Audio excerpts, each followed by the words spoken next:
Hey kids, have you ever sat there looking at your CZ75 and thought, I really like the double action,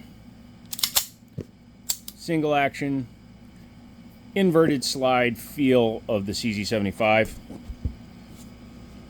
But then you also realize that you like the 2011 style removable grip frame because that would allow you to customize it a little bit easier. And you like your big beaver tails. Well, do I have news for you? It's upside down. Do I have news for you? We have the Sphinx SDP. Also brought in by Kriss, so it's called the Kriss Sphinx. How you guys doing? Joe here. Thanks for checking out another video on the channel. If you're new here, get subscribed. I do stuff like throw expensive guns because it's hilarious. I also make videos on firearms. I look at them from the perspective of somebody who's trying to buy them. So if you're looking to buy something, this is what this video is for. I'm not trying to show off a gun. I'm not saying I'm the world's best shot. I'm okay. I train for self-protection, all that stuff. But what I do is I go, hey, do you want to buy this gun? Okay, here are some things about it. Here's things about the company. Here's things about the gun. Let's take it apart. Let's put it back together. Let me show you what's going on. So if you like that kind of stuff, get subscribed. It's easy, it's simple, it's free, and it allows me to grow the channel naturally. So thank you for that. If you want to support me in a more tangible way, $2 a month, you can join my I almost said Patreon. I do have a Patreon, but I never check it. You can join me as a member here on YouTube. You can also buy hoodies and t-shirts from me. So go ahead and do all that, and I appreciate that. Now, back to the video. This is a Sphinx pistol. Sphinx is no longer in business. They were shut down because they violated NATO decrees and were selling guns to countries that at the time were not on our friend list. I don't know if they are now or not, but they made exceptional race guns and really good duty style guns. The reason I made fun of the CZ in the 2011 is because the Sphinx pistol is literally a Swiss 2011 CZ75. Unlike the DWX, this is a 75 that incorporates just 2011 grip technology. Yeah, I said it. But let's look at the box first. Normally the cleaning kit is here. It fell out of the box. It fell off my counter, and it must have launched underneath a counter or underneath a shelf, so I'll have to find that. Normally there's a cleaning kit right here. You have a Sphinx branded, stupidly called speed loader. These are stupid. They help a little bit, but spend 40 bucks, get a mag lula or an up lula. Either one of those will definitely help you. This does have interchangeable back straps, which is nice. Comes with 3 mags total. They are branded Sphinx. They're probably made by Mekgar because, let's face it, Mekgar made everything. Yep, there you go. Made in Italy. That's Mekgar. So yeah, 15 round capacity. This gun was available in a compact duty, compact alpha, which this is, and a full-size compact, so like a 19X style. That's why I really like the removable grip modules, and we'll get back to that. Chambered in 9x19. I believe it was also available in 40, but why? Unless you're trying to do competition, and this gun is not made for that. So it is a standard CZ75 style inverted rail system, has a mid-frame and a lower. This particular one is the SDP Compact Alpha. Alphas are not stamped alpha, but they have an aluminum grip module, whereas the Duty has a polymer grip module. So this is a metal, unlike the other one, which is metal, plastic, or plastic, metal. I'm going to do that until I mess up. No, I'm just kidding. I'm not going to. External, technically it's an internal extractor, but it's held in with the roll pin. Excuse me. Glock style, but not really. Also, dog. Damn.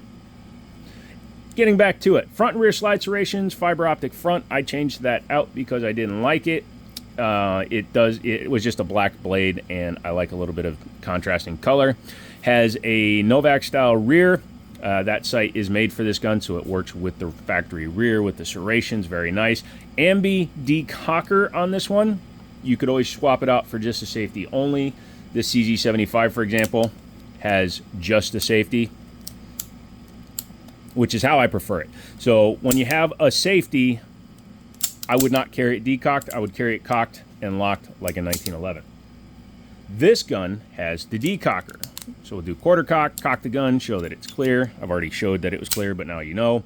And you can decock it and carry it in double action. Because this gun does not have an active safety, I would not recommend running it in single action without a safety because it has a very light trigger. Just one drop and it decocks the pistol. Ambidextrous, as I said. The slide lock is not, but that is very common. Has a nice beaver tail on the back. Allows you to get really high on the gun, as well as this undercut. I really appreciate that. The finger grooves I could do without, but they're not hateful because of the undercut. It actually puts my fingers into the grooves, and I have larger hands, being slightly over 5'6" tall. That's a joke. Has a full-length guide rod, 4-slot pick rail, all that good stuff. The cuts are different because of the grip modules. You can see a standard CZ75 has a nice radius cut up there. The SDP went ahead and made a much sharper cut. I want to find the 17-round frame because, yes, these are 75 copies, homages, clones, if you will, that since CZ never made an actual like this. Closest would be the PO one, but it's still slightly different. But if you have CZ75 mags, you can easily use them with this gun. I like that. I have several CZ75 variants, so I have about 20 mags, and anything over 15 rounds will work in this gun. I wish this was a 17 rounder, because then I could use those in here, but as you can see, they don't lock in. So, duh. 15 not go 17. The back straps being removable are cool. This has obviously been on here almost its entire life, because you can see the contrasting difference between the one that's on here and the one that is in the box. I like this grip angle. This one's pretty good too. This is almost like a Shadow 2 style angle, and this one is just a bulbous one. It's more wide. I don't like that. I like my guns to feel thinner. That's why I went with these very thin blue grips on my 75. Nice. So no checkering. So what I may do, is I may take Talon tape and I may wrap it, take this off and then wrap it and then put the grip module back on. And that will help a lot. Very good. Has a CZ75 style trigger. I'm not 100% sure if it will take all the upgrades, but it looks very, very similar to me. For example, I have a Cajun Gunworks single action only trigger, which technically should be able to drop right into this gun. Has a 4-inch barrel, uses the standard lockup style. So you have the cam down here. So it's a John Moses tilting locking action. Let's go ahead and talk about the trigger feel. Double action, heavy pull. You can see when I let it go after quarter cocking it, it sits there. I don't know why they call it quarter cocked, because it's like an eighth cocked.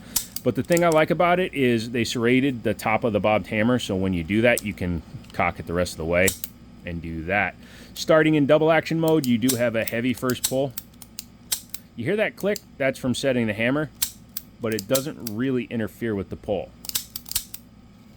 Whereas this guy does the same thing, but it's actually much softer. To be fair, this gun has about 3,000 rounds through it. That gun has maybe 400. But this does have a lighter pull. This being a duty style gun, I guess you want a little bit heavier trigger. I'd put it at about 9 pounds for the double action, which is not terrible. There's a lot heavier double actions out there. Single action, when you go into single action, you can see it reduces the weight and the pull by a lot. There is still take up, which is nice because it gives you a little bit of a warning before you break it. You're like, oh, okay, I can pull it back to there, and then under 4 pounds. Probably 3 pounds, 10 ounces, 3 pounds, 11 ounces. I don't remember from the last time I measured it. Very good. Magazines are drop free. It has a standard style CZ75 mag release, so technically you could put like an extended one if you want to, but this being a gun that was designed to be carried, they went with shallower design so they wouldn't snag as much. But the magazines do drop free, so you can do the old flicky. You can definitely see the difference in the material. So that's stainless steel. This is a, I believe this is the aluminum lower or mid frame. We'll double, yeah. This is the aluminum mid frame and the aluminum grip. So what do you say we take her apart? In order to do that, you safety check your firearm. It takes 2 seconds. If you really want to, you bring it all the way back. Lock it open. Finger the gun. Make sure that it's dirty because that means you're using it. Then you can go ahead and drop the slide. I like to drop the trigger. I bring the trigger back to half cock, quarter cock because it helps you line up these 2 tabs or 2 slots. This gun actually doesn't go away, so I'm going to do it that way. Next thing I do is I usually take the polymer base plate of the bag and I start it that way. These are quite a tight fit. They tend to loosen up the longer you own the gun, but because of the way it's designed, it's good to have a tight fit. Take that off. And this one you do have to decock it to remove the slide. One big difference between this gun and some of the 75 variants is that this one does have a drop safety. Because it is a carry pistol, they designed it that way on purpose. There's your teeny tiny little barrel. I think it's 3.9 inch actually. But yeah, very nice. The inside of the gun has a serial number stamped in there too, just in case somebody tries to destroy the exterior serial number. Oh, this one doesn't have it stamped on there. Okay, so that's why they stamped it internally. But yeah, very nice finishing there. Looking at the lower here, you can see everything in here is identical except for that screw there. And I'm trying to remember where the other one is. Actually, I think that's the only set screw that holds the lower grip module in place. So a 2011 has a set screw there. So it actually, it has a slot in it. The frame slides into it, and then the screw goes through to hold it there. This one, the screw is in the top of the frame. That is for the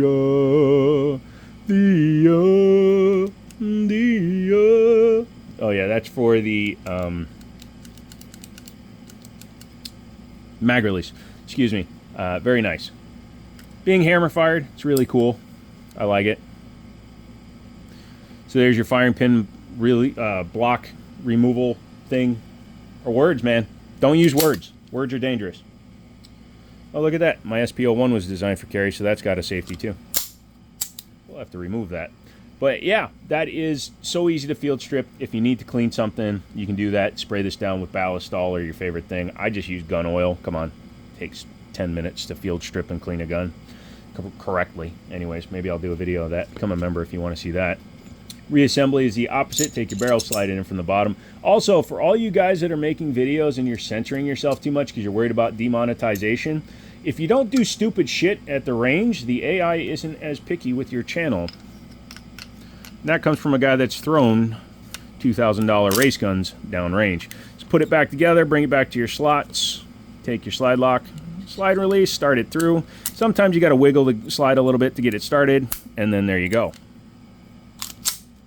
Make sure it still works. By the way, I hate magazine disconnects.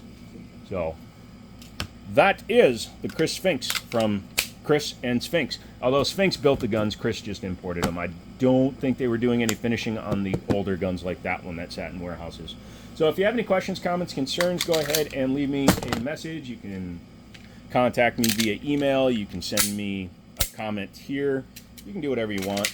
Come back for another one because I like to do stuff with stuff. Okay, have a good one. Bye-bye.